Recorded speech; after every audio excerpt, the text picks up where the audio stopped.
Okay, so today we are going to watch this Does Your Editor Matter by Prime the Prime Prime G Prime the top G of coding of programming. Okay. Let's see what this guy wants to pass to us. Friedman decided to give up the Civil War. He put his musket down. He's retiring Emacs and he's going to VS Code. Hey Prime! Hey Prime! Hey Prime! Hey Prime! Hey Prime! Stop tagging me on this, okay? I don't need any more of this. Hey, carefully, because it actually is coming around to something I consider quite valuable. In fact, it took me about 12 to 15 years to learn this, so press the like button now because that's free and 15 years cost me a lot of time. So when I got started out in college, I started using NetBeans. NetBeans, of course, was really dedicated towards the JDK and the Java development and in goal. Alright, if he has ever been using like NetBeans for real coding or even for his assignments at college, I genuinely feel sorry for him, and whatever he says now is like cringy because he has been using NetBeans, but okay. It required Java and, I was in there like NetBeans, baby. I was so good at it. But here's the he has not only been using that, but he was also good at using that. But like I wonder, because like NetBeans, it was released February. Sorry. When? Okay. June.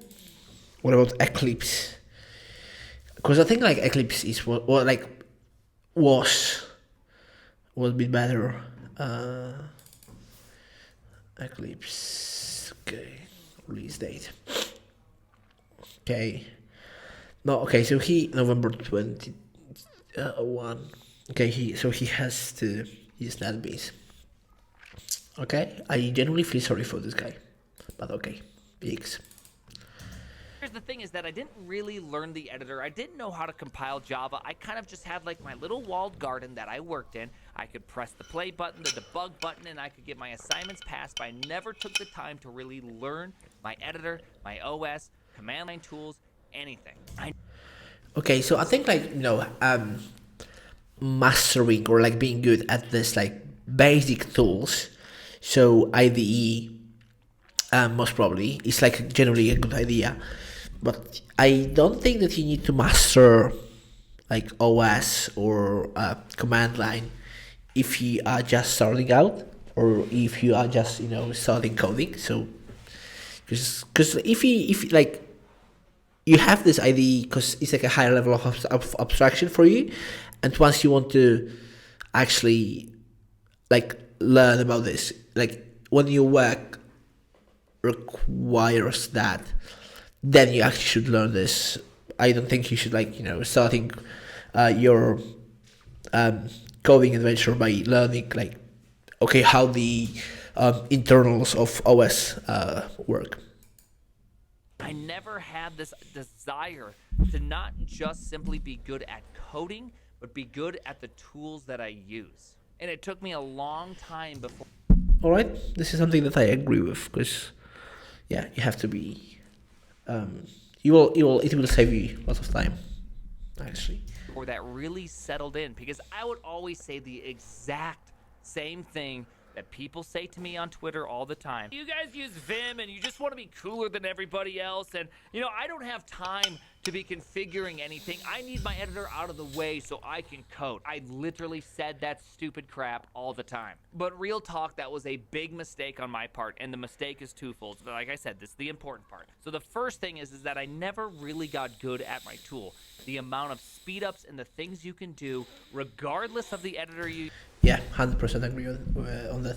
use. Go ahead, use VS Code. Sorry, VS Code. Sorry, family-friendly stream. I'm sorry about that. Emacs, whatever you use. This was actually like a bit cringe, but kind of funny at the same time. Learn it. Become great at it. It's going to save you time, not just like fractional seconds time. We are talking about lots of time. Because when you get really good at the Git integration with the undo tree integration, along with just the different, just like there's so many awesome tools out there. Talking about refactoring, go to definitions, all those things. Like, you will start saving real time. And Yeah, this is actually true. I think like knowing your tools, after some time you will feel like a pianist. So it feels like playing a piano at some point. Once you know your tools properly, and then because it will like it will be for you. It will be like a big shift from actually working with this with the IDE that you have chosen, and you will actually start, instead of like looking how can I, read for this, a piece of text in the whole repo, because I just want to like delete this, or like, rename some variables, or, rename some statements that I had in my code. And it will actually start like delivering a real value. So yeah, that's good actually. And here's the second part. It really instills a different attitude in you. See, before, I just wanted the shortcut from where I was to the completion of my assignment, to getting the thing done at my job, to doing what I needed to do to check some sort of box. And this led me into a mentality of, I need to do X, so I will do X, and that is it. And I kind of quit, like I shut the world off. I didn't learn nearly as fast. I didn't I don't think it's like, I don't think that it's bad in particular, because that's what you get paid for. Actually, like, crossing this boxes as he named them, because you actually have to do your work, because no one will pay you. Like, okay, if you will master this like one or two tools, or like your whole toolbox or toolkit or whatever, no one will give you the money for this. They will actually give you the money for delivering something for the project, for the thing you've been working on, not for the just playing around with tools. Explore nearly as much. I was so focused on being the good student, the good employee, that I actually was being a bad student and a bad employee. Sure, I got the A's, sure, I got the thumbs up from the boss, but I wasn't exploring, right? I had no passion in the game. I simply just did what I needed to do. I don't agree with like saying that you don't have a passion if you don't explore things, because I think like he mixes up two different things, like passion and mastering tools.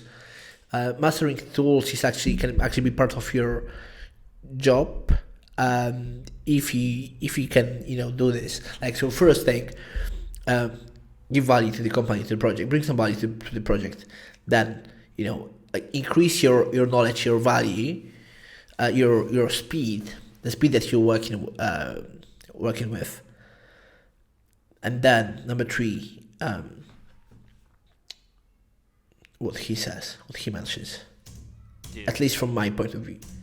Cross the line. And when I kind of changed this mentality in me, where I'm like, you know what, I am gonna get really good at these arcane tools, because I saw someone use SED, I saw someone use Emacs, I saw someone use something that was just mind-numbingly faster than me, and I thought, I could do that. I want to be that fast. I want to be that good with my tools. They really know their stuff, and I don't. And I was like kind of shamed, right? Like, I was shamed because of how silly it is that I've spent a decade programming. Okay, so I don't think that the reason or the reasons why these guys were faster than him could not just be like mastering their tools. They could know more about like coding. They could know more about the product. They were more experienced people when he was like just fresh out of college, or like even after like even when he didn't have like few years of experience. So it's not necessarily true that they were faster because of the Emacs or Neovim or whatever. And I didn't know a tenth of the stuff this other person who spent a decade and a half as me. That can't be right. It means I wasted a lot of time on things that weren't as important. I don't think, again, I don't agree with this, because like sometimes your learning curve can be different depending on, like, what kind of experiences you had in your past projects, in your past teams.